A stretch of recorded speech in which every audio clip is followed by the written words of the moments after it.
Oh yeah, guys, it's the second ever Monday Night Football doubleheader here in Week 2. Yup, we've actually got 3 of them this year. This is the first one. Yup, 2 games though tonight. So just keep that in mind. Again, this video is coming out earlier, so you have enough time for the 2 games though. Again, second one ever in Week 2. This should be really fun. Week 2 doubleheader. Here we go.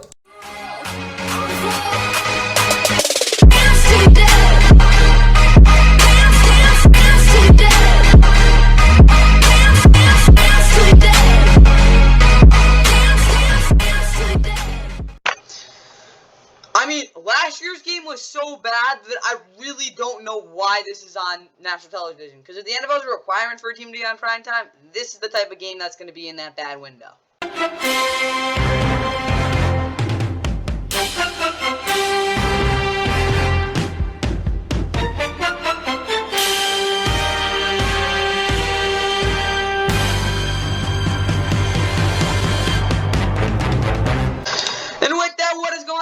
Welcome back to the Fun NFL. Of course, please like and subscribe, and I hope you guys enjoyed the Week 2 Monday Night Football special doubleheader preview. Of course, we've got Game 1 right now, and yeah, it's going to be the Saints and Panthers. Again, this game's coming out, I think an hour, this preview's coming out an hour early because the game is an hour early too. Yep, the Saints and Panthers. Saints, of course, coming in at 1-0 off a win against the Titans, where they really didn't play well at all, but they won because the Titans couldn't put the ball in the end zone, and yeah, that's kind of about it. Again, Derek Carr played pretty well down the stretch, though. Of course, they played the Panthers last year, obviously. They lost. No, they lost to the Panthers in Carolina, but then, they lost. They got swept. Actually, got swept by the Panthers last year. Again, Week 18 game was meaningless, but the Week 3 game they lost. Joe's last game is Winston's start for them, I think, and yeah, he wasn't very good. Their team kind of stunk it up. This year though, of course, going against the Panthers again. The Panthers 0-1, coming off a bad loss against the Falcons. Their offense looked very just not good against the Falcons, and obviously Bryce Young, he's got some work to do, and yeah, they're gonna want to win this game for sure. Again, home opener. Games at 7:15 on ESPN Deportes, and yep, it is not on, and then also ESPN2, NFL Plus, Paramount, NFL Plus, and I think you can also watch this game on ESPN Plus. I think so, yeah, and also YouTube TV, Sling TV. There's a lot of streaming services for this thing. Obviously, it's not on ABC. We'll get to that game later, but yeah, it's the first game of the doubleheader.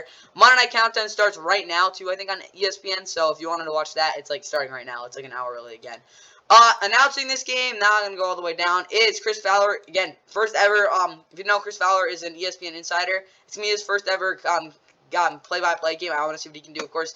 Got pretty good analysts, Dan Orlovsky and Louis Riddick, and then Will Rutledge. Basically, their same crew from, like, this last year, but just Chris Fowler now doing it, not Steve Levy anymore.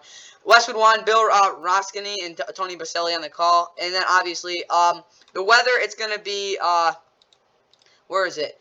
It's gonna be pretty like average. It's like the skies are gonna be fine. It's gonna be 7 degrees. Again, very whatever. It's gonna be a little humid, but it's always humid in Carolina. Again, that's kind of what I got. Again, the game starts at 7:15, not 7 o'clock. But if you want to watch the kickoff, it's at 7. But yeah, so probably tune in at 7. What it's called, Payne and Eli's on as well for this game. So if you want to watch that, yeah, Payne and Eli is on for the first game.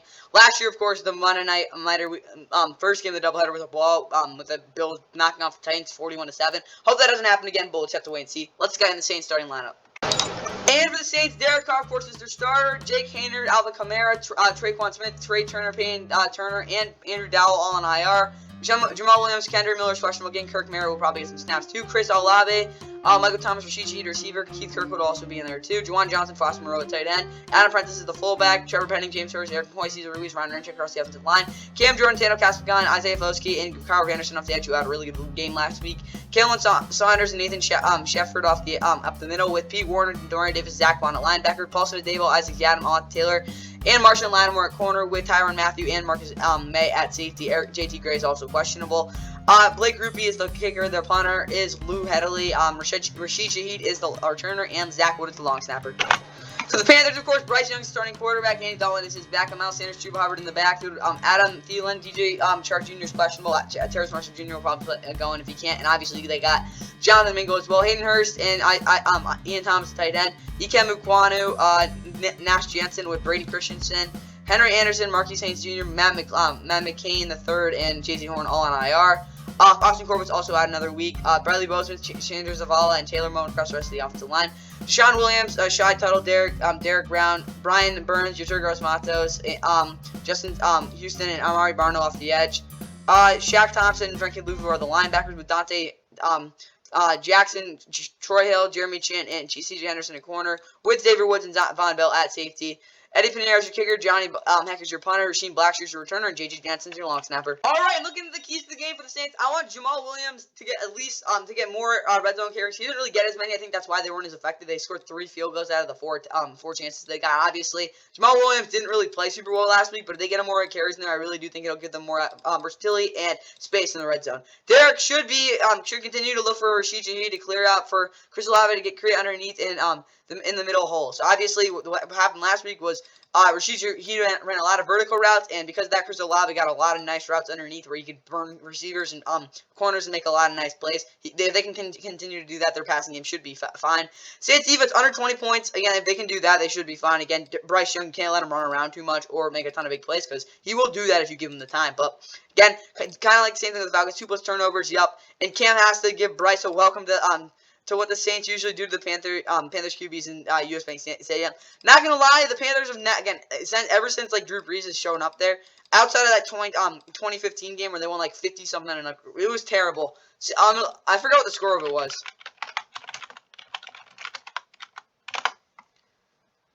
Yeah, they won. No, it was close. I thought it was a blowout. Whatever. Yeah, usually Panthers quarterbacks stink it up against the Saints at home, like that every single year. So yeah, Cam Jordan just absolutely crush them. Just that's what I want. Like Cam Jordan have a big game, do what he can against that offensive line. That's kind of what I want. Again, under 20 points and 2+ turnovers should be able to at least give their offense a good shot at winning this game. Let's look at the Panthers. All right, offensively, run the ball consistently with rhythm, RPOs. Again, Bryce Young looked pretty decent when he got those chances, but again, they didn't really run the ball out with Chuba Hubbard. I think they got to give him a couple more carries. And Bryce out-play action, so he has a clear view over the middle. Last week, again, he was just getting pushed back. They were just having him drop back every single time. Bryce is a very good thrower over the middle. Again, that was one of his best things coming on draft, even in spite of his height. Because again, his pocket, what is it called? The poise he has in the pocket is generational. It just with that though, he just when you have him when there's guys just straight up going right into his face, it's kind of hard for him to do that. Yeah, just go out play action so he can like actually find guys. And Terrace has to create more separation than an element. What I mean by that is he was basically if you know what an element is, well, I hope you do. But yeah, like you can't really separate an element. So Terrace Marshall, that's kind of what happened. He was kind of like sticked with the corner last week. He's got to create a lot more separation. Defensively, no big plays. I mean, like, that's kind of what the Titans owned them last week. I do think that they can stop the Saints' offense and consistently make them not be able to drive them the field, but they can't give them any big plays. And how is a Derek Carr mistake? You'll get at least one. He'll make one bad throw. The Panthers secondary and their linebackers have to take advantage of it. That's what I got for that. Now let's get to the second Monday Nighter. Oh, yeah. If you remember, this game was a Monday Nighter back in 2022 with Big Ben in his final home start. Who knows what it'll be like this time around, though.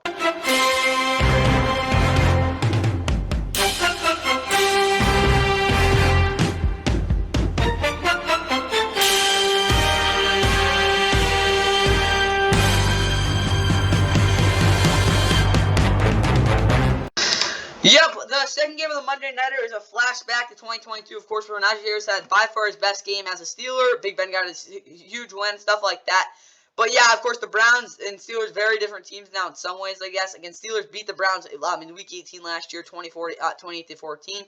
This year, though, of course, the Browns are looking a lot better for sure. Again, they're coming off a game in which they probably had the most impressive, maybe not the most impressive, but the most dominating defense. I don't know what to call it. They were just, like, absolutely insane on defense last week against Joe Burrow, holding him to 82 passing yards on only 14 completions. Yeah, it was crazy. Yeah, the Browns defense was amazing. Offensively, the run game was pretty solid, but outside of that, their offense was kind of meh. Steelers, on the other hand, get their absolute butts handed to them against the 49ers. They're just then looking to forget about that. Get 2 games to start the year. Home games, they definitely don't want to start out 0-2.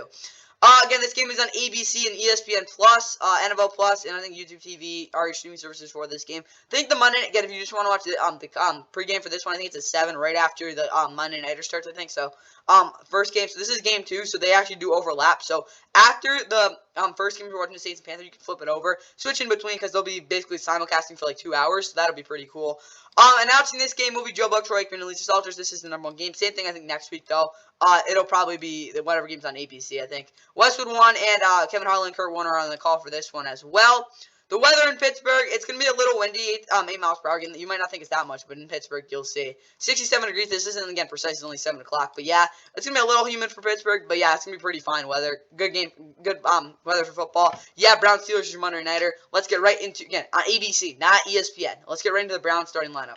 For the Browns, Deshaun Watson will start. Dorian Thompson-Robinson is his backup, DTR, basically. Nick Chubb, Jerome Ford in the backfield. Amari Cooper's questionable. Marquise Brown, Goodwin will probably start over him if he can't play. Elijah Moore, Don Peoples-Jones, a receiver. Andy Schwartz, Jakeem Grant Sr., Michael Woods is out. Dawson Deaton, Jack Conklin, Jordan Canusi, and Bo P. Keys, and Thomas Graham Jr. are all on IR. David Njoku, Jordan Akins, a tight end. Jared Goles Jr., Joe Bitonio, Ethan Pokey, Dwight Teller, DeJuan Jones across the offensive line. Drew Forbes is out.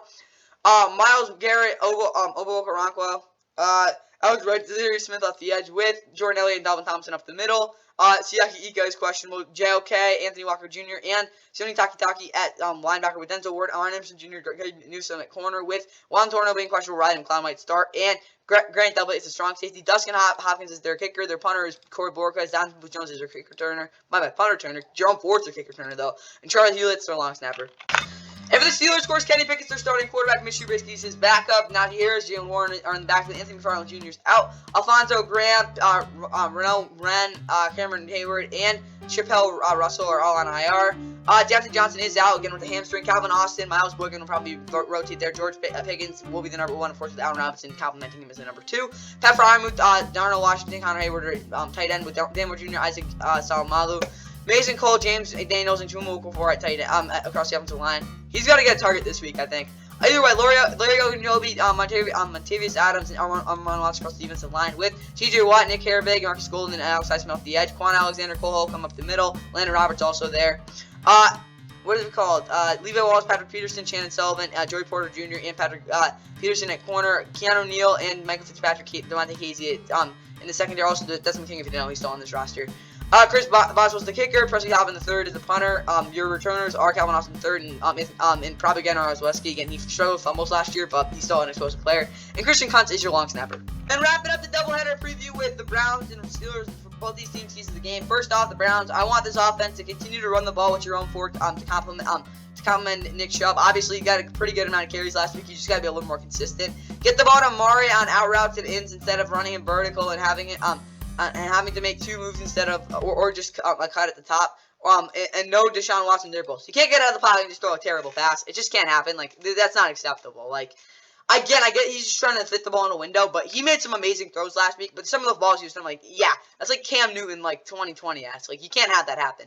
But yeah, Amari Cooper, again, if he doesn't play, it's not the end of the world. But this is for all the receivers. They're just running again. They have to make 2 moves instead of or just cut at the top of the route. His routes weren't very efficient last week. Hence he didn't really get many good he didn't really get many good chances per se, and again, not too much time either. Yeah, again, 1 cut. Top of the route has to be really smooth with Amari. Again, if he can get to it, that would be huge. Again, they just have him running too many hot option routes there. Too much crap going on with him. Just have him have 1 cut at the top. Browns defense secondary continued to some other receivers in tight zones. Again, they got the guys to really you can rely on there because you know they're not going to be deep. Martin Emerson Jr. 0 completions again with exceptions. If there's a screen or something, you can't really knock those passes away. And pass rush should continue to build up in the moves that each defender is displaying. Before blowing it open with 4 to 5 all-out bull rushes by the late 4th quarter. Yeah, what I mean by that is they have again all their rushers have unique stuff. Like Jordan Elliott actually is a pretty good what is called swim move, but Myles Garrett will do his thing. But I just want all these passers to know to set moves up. Like they got to be a little more strategic because again they continue to do that. This again by the 4th quarter the offensive line will be just in shock and not really know what to do, and that's when you just hit them with the whole old-fashioned bull rush and get to the quarterback every single play. Now let's just talk about the Steelers. All right, and wrapping up the week 2 previews with this Steelers team. Again, this offense. I want Najee to can't wait wake me up. Yeah, basically, what I mean by this is obviously he does have brick feet. So say I fall asleep or something, I don't want him waking me up. Like stopping, please just don't. George, again, lighter on your feet, bro. George Pickens has to prove he's the guy without Deontay and 20-plus points. Yeah, 100-plus yards would be huge with that, and they got to score 20 points in my opinion because I do think the Browns are at least good enough to do that. So that's what I got, and yeah, this defense, if you're able to do that, you should be confident about yourself. And I got a bunch for this defense, so Alex has to get home last week. Again, he got some pressure, but Alex Highsmith definitely didn't look as good as I thought he would.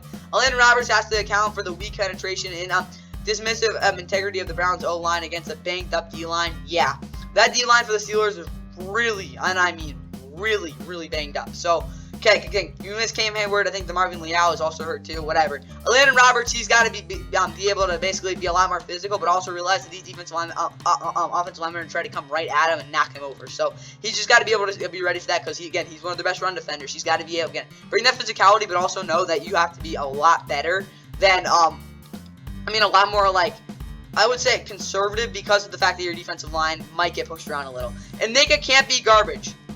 But if he is, he can't be hot garbage. He can't get burned if he's missing tackles or off.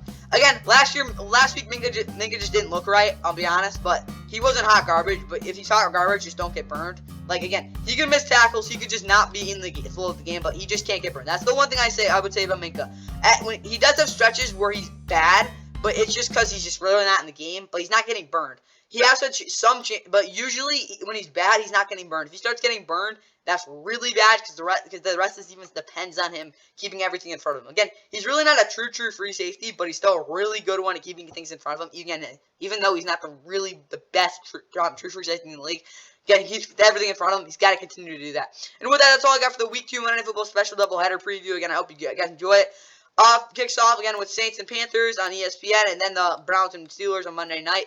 I mean, on the nightcap again. They'll be simulcasting again 7:15 and 8:15, so it's basically only an hour difference. And that's all I got for you guys. Hope you guys enjoy. And yeah, here's a little bit of a Monday night highlight from a couple years ago. And yeah, hope you guys enjoyed it tonight. Adverse situation on offense. 6 defensive backs for Baltimore. 3rd and 15. Try to get it out to Taylor on the screen, get some of the yardage back, and get the first down, and rip it down the sideline, now to the middle of the field. Jonathan Taylor, 76-yard touchdown for the Indianapolis Colts. A play after dropping the pass, he takes it 76 yards.